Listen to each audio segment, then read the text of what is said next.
Since this podcast was recorded, the release date for Prime Video's Nandor Fodor and the Talking Mongoose has been changed to the 8th of November.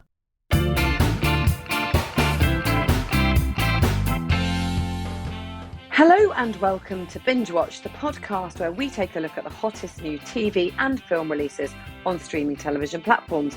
I'm Fernando, the group editor of Woman and Woman at Home magazine. And I'm Ian MacEwan, writer on TV Times, TV and Satellite Week and What's on TV magazines. And today we're looking at the new releases for the week starting Friday the 20th of October 2023, including Stephen Graham in the Netflix crime drama Bodies, which is set across 4 different timelines, and the Paramount Plus supernatural thriller The Burning Girls, starring Samantha Morton as a vicar investigating a mysterious disappearance.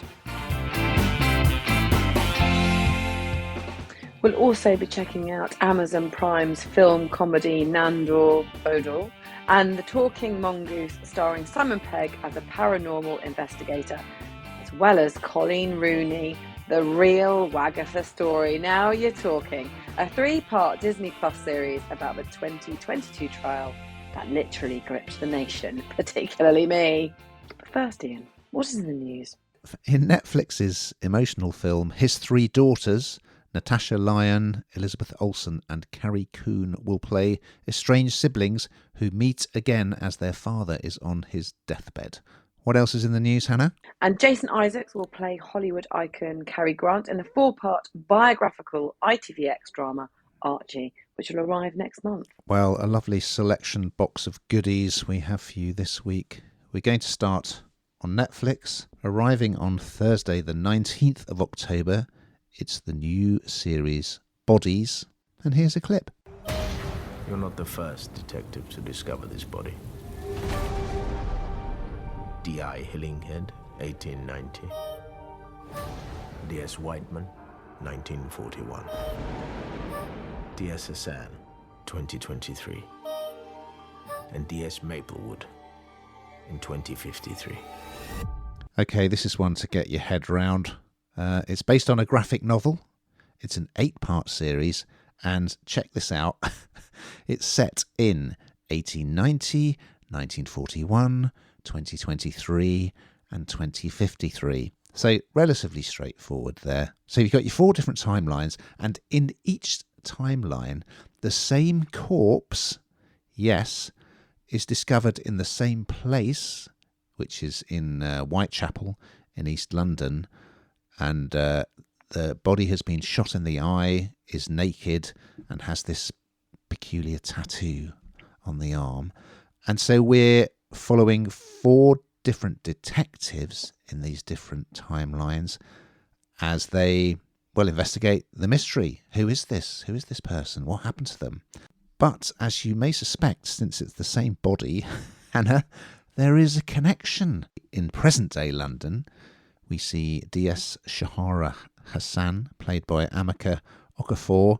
There's a political rally going through the streets, and she sees a young lad who she thinks has a gun, and she chases him. Anyway, I won't go into it. That plays out in an interesting way, and we keep chopping and changing between the different timelines. And in the 19th century, there's D.I. Alfred Hillinghead, played by Kyle Soller. So he arrives on the scene. He meets a local journalist, Henry Ash, played by George Parker, who's been taking photographs, and that leads him down a particular alleyway and brings in, a story that relates to kind of underground gay scene, etc., etc. In 1941, wartime, you've got this very spivvy-like cop, Charles Weitzman, who he's played by Jacob Fortune Lloyd, and he's a bent copper. He's working in London during the Blitz. We follow him. And right at the end of episode 1, we go into the future, 2053. Can you imagine what the world would be like in 2053? Well, in this, Hannah, it looks very much like an advert for an electric car. Anyway, so D.S. Iris Maplewood, played by Shira Haas from Unorthodox. So she's driving through a post-apocalyptic city, and makes the same discovery, the same body in the same place, but we see projected onto a wall in the future, we see the character played by Stephen Graham, and he is also appears to have been glimpsed in a photograph taken in the 19th century story. So it's an intriguing opening. It looks really good. The sets, the period detail is very well done. My only worry with this kind of thing is it's such a fascinating setup. You think, I hope the payoff is good enough and believable and convincing. But the signs are all positive, and I very much enjoyed. I cannot imagine for the life of me what the answer to the mystery is, but I do want to find out. What did you think of this one, Hannah? Well, I thought it was very complicated for my small brain. No, I do myself a disservice.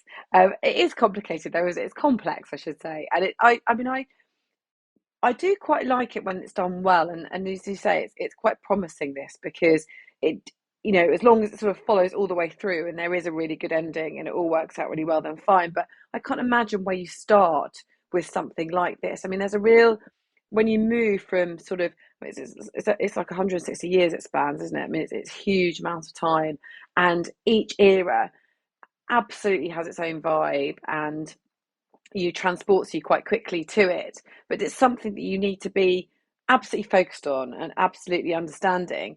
But as I say, it's kind of, when you jump from one thing to the other, it needs to be quite clear. And I suppose this to a degree is because it's, like you said, it's the same murder, just in a different time.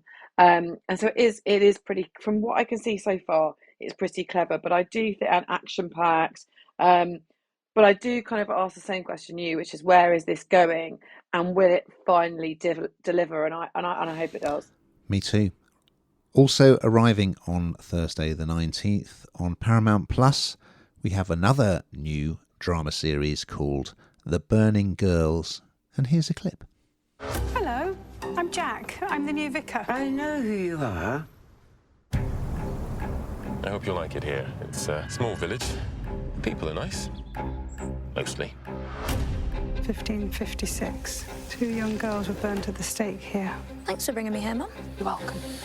Yes, now this is great. I love Samantha Morton, who plays the Reverend Jack Brooks, who's the main character in this. And for anybody, well, some people will have already read the book. It's from C.J. Tudor's novels. It's adapted from that, so you'll see some. I mean, there will be some differences, obviously, but if you've read the book, then you'll know what you're getting involved in. But essentially, as I say, Samantha Morton, who is in The Walking Dead, plays the Reverend Jack Brooks, and she comes from a sort of I think it's Nottingham, where she was posted previously, and she was dealing with real issues, whereas now she's been moved to a parish in a Suffolk village, and I think it's called Chapelcroft, and it's completely different. Suddenly, this is sort of very Middle England. They don't have the same issues that she was dealing with before, but it's really quite scary, because many years before, the village witnessed the terrifying deaths of 8-year-old twin sisters Abigail and Maggie, and the ghosts of Abigail and Maggie might still be around. But I'm laughing about it, actually, but this really makes, from what I've seen of it so far, was really making me jump. It's really quite scary. It really plays with your mind. I think it's really quite well done, because something like this you could laugh at it. We've seen so many horror films before, haven't we? We've gone before that we thought, oh God, that doesn't really, it's very credible or authentic. But I think it's all part of the way that Samantha Morton deals with this. And she moves to the village with her daughter. They have a very close relationship. The daughter doesn't want to leave. Nottingham's pretty edgy there. She likes it, but she wants to support her mum. And they have a really lovely, close relationship. But they start to see things that you can't unsee. And it's pretty gripping, actually. And from what I've seen so far, I'm really enjoying it. What do you think, Ian? Yeah, I thought episode 1 was great. And as you say, I hadn't read the book, but the relationship between Jack and her daughter Flo, who's played by Ruby Stokes from Bridgerton, that's really well done. And yes, you say the daughter doesn't want to come to this place. She thinks it's awful. And when they arrive to look at the church and the vicarage, there's a moment in the graveyard that is absolutely spine-tingling. I won't say what happens, but it's, oh my goodness. And I think there are lots of moments like that. And with the ghosts of these girls that were burnt at the stake, if you see them, you also smell smoke, apparently. So, and they're supposed to haunt the chapel. And then there's another case of 2 teenage girls who vanished from the village 30 years earlier. So Jack meets this retired journalist, Joan, played by Jane Lapotaire from The Crown. She's really good in this, and she tells her this story, and she's kind of filling her in. There's all sorts of weird stuff going on. So someone has left an exorcism kit on Jack's doorstep, so that's rather interesting. There's a local character, I think it's played by Rupert Graves, who's just a really obnoxious landowner. He's awful, and kind of Jack immediately gets sort of off on the wrong foot with him. There's a young lad who Flo finds in the shed, and kind of it looks as if they might become friends. So, and there's one very creepy character. He's even got a very creepy haircut, who is involved with the local church. I hope he doesn't turn out to be the villain, because that seems to be what they want you to think, but perhaps it's a red herring. But yeah, anyway, if you like things like, The Omen, this is going to be right up your street, because I think it's a really nice the way that it balances the very modern relationship and dialogue of mum and daughter, which feels really natural, with this kind of ancient terror from hundreds of years ago. So yeah, looks good. Don't watch it on your own.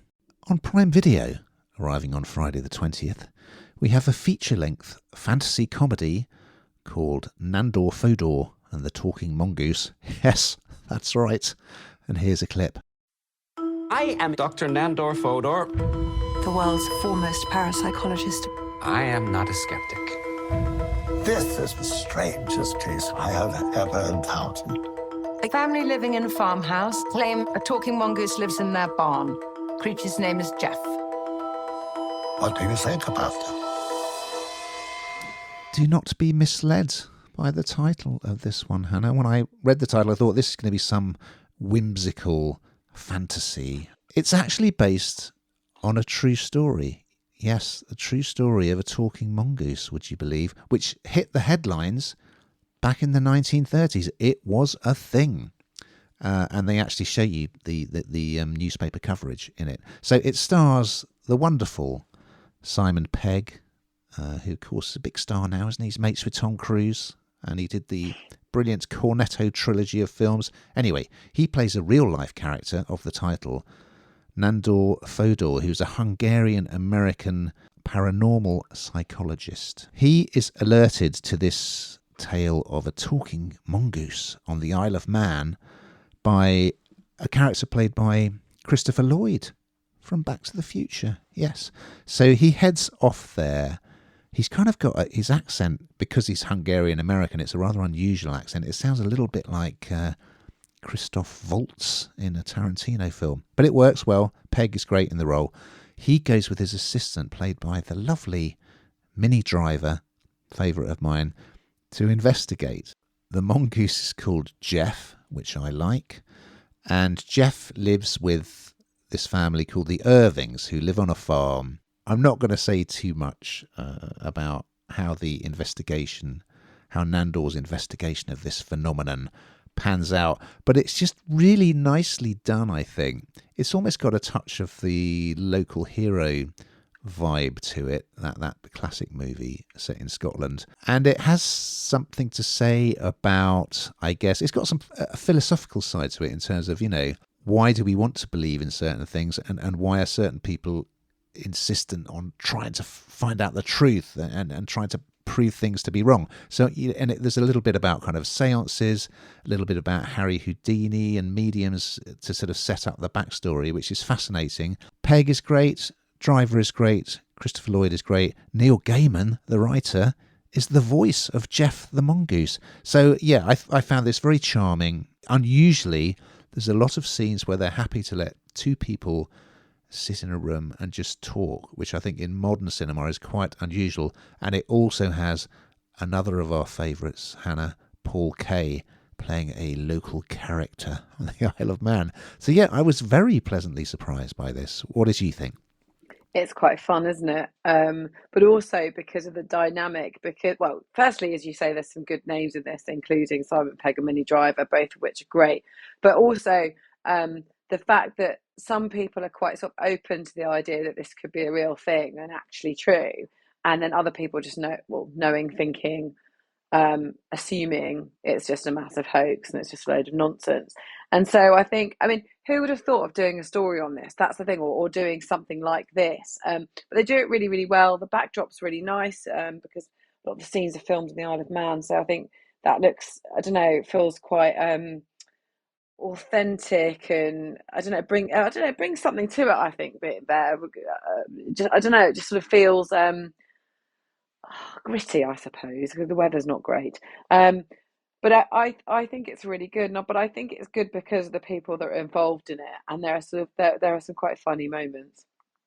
Well, this last one, arriving on Disney Plus on Wednesday, the 18th of October, had your name written all over it, Hannah. It's a documentary series, a three-parter called Coleen Rooney, The Real Wagatha Story. And here's a clip. Wagatha Christie starts today at the High Court. Fellow wags and former friends embroiled in a bitter row. Someone on my personal account was informing the Sun newspaper of my private posts and stories. I thought, I'm going to do something about it. You know what? I can remember exactly where I was when the news hit, or the Instagram showed itself to me of what Coleen Rooney had written. It was unbelievable. And who'd have thought that really in such a short space of time, Disney Plus kind of bought the rights to this, and because it was very, very quickly dubbed the Wagatha story, because of course what had happened was, for anyone that doesn't know, I'm sure absolutely everybody does know, but Coleen Rooney sort of went undercover investigative journalist and tried to find out who was leaking stories about her. And she did it by planting fake stories, which were then given to a national newspaper. And then once she found out who it was, she named that person, which was her husband, a fellow footballer's wife, Rebecca Vardy. So it all ended up in a high court. It was just something so modern day about it. I just couldn't, it felt like something fake when I saw them going into that court. It was just unbelievable. It was kind of a fashion show. Rebecca Vardy looked amazing every day. Coleen turned up every day with Wayne by her side pretty much on every occasion, if not all of them.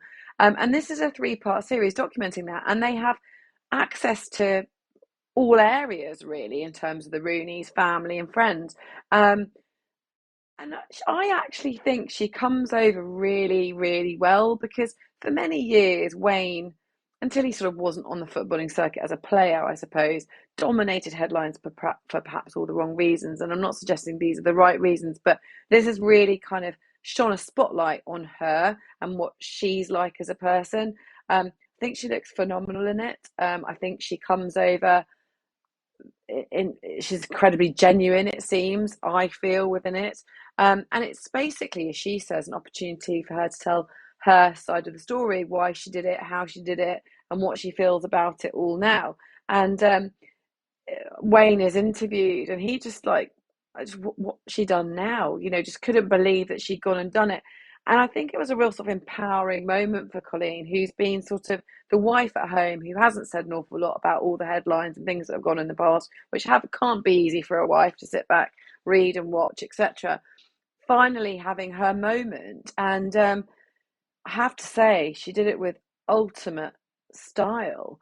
And this is, I absolutely loved it. Absolutely loved it. I felt very, very genuine, very authentic. I can't help but feel the other side might do their story at some point. But for now, this is the Real Wagatha Story, and I thoroughly enjoyed it. How about you, Ian? To some extent, I feel this whole incident has had far too much coverage in a way, but we have actually already had Vardy's version of events, haven't we, in another programme. What intrigues me about the whole story, well, number one, if you were worried about things that you put on social media being leaked to the press, why not just stop putting them on social media? Number one, or only put things on that you were perfectly happy to share anyway. But anyway, then there's the fact that that it was Vardy who took the legal action. I mean, that's one of the worst decisions anyone's ever made. She took Rooney to court, not the other way around. And also the fact that her phone was thrown into the sea mysteriously. So it's such a bizarre story, isn't it? It's an absolute gift. It's a gift for the tabloids, this story, and that's, I guess, why it's had so much coverage. And the fact that some bright spark coins the Wagatha Christie description of it. So, yeah, I mean, it does kind of continue to fascinate in a way. And I do think, as you say, I think Coleen comes over really well in it, and I think it is time that she had a chance to put her side of it, and I think most people will very much kind of calm down. The court of public opinion will rule in her favour, as the actual court did as well. We've got to that time, Hannah, where you reveal what you've been binging on this week. Well, I watched the remainders of the Panorama, the Russell Brand Panorama, actually, and then on a more light-hearted note, Strictly. It's in my life. I love it. Yes, Strictly for me, of course, still loving it, and a lot of Rugby World Cup action, and it's been quite a week this week, hasn't it? England squeaked through, but Wales and Ireland, surprisingly, were knocked out. So yeah, that's going to go on for weeks yet. It seems to be going on forever, isn't it? But there we go. We've just got time to look ahead to next week's offerings. So what are they, Hannah? Well, Emily Blunt and Chris Evans will star in Netflix's true story crime caper Pain Hustlers, about a corrupt pharmaceuticals company. What are the chances? And Sir Lenny Henry draws on his family history for the post-Windrush drama Three Little Birds on ITVX. So we look forward to those and much, much more. But in the meantime, keep watching.